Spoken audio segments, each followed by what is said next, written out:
Hey guys, True Grit Scott, Bulletproof Saws and BLUESAWS.com. Hope everybody's doing alright. Trying to make a quick short video.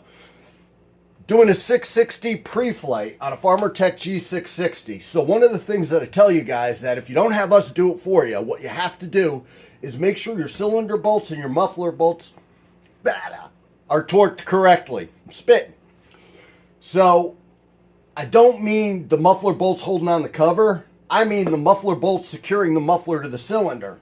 What I find in general is out of the two bolts holding it to the cylinder, one of them is like 3 inch-pounds and the other one's 15 inch-pounds.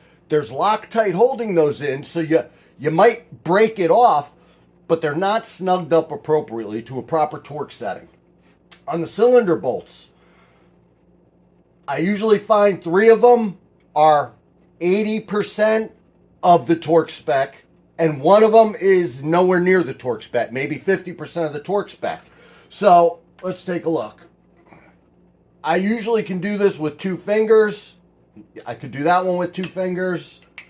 Let's see. After the Loctite breaks free, this one's a little harder. I might have to hold the saw, but even that was with 2 fingers. To me, that's not appropriately tight, even with Loctite in there. What happens is when these vibrate loose, they strip out the holes, with the muffler rattling over time. Cylinders usually don't come on tight right away. That's why guys, the first month, 2 months, 3 months of running the saw, depending on use, don't have a problem. And then all of a sudden they get a little bit of an air leak, and that's that base leaking on the cylinder. And a couple months later, hey, my saw is racing at idle, I can't tune the carb, and that's generally what it is. And if you didn't blow out the gasket, you could tighten it back down, but what often happens is you blow out the gasket. Anyhow, that was one of the quick things, part of the pre-flight, that I need you guys, if we're not doing it, you guys have to do that.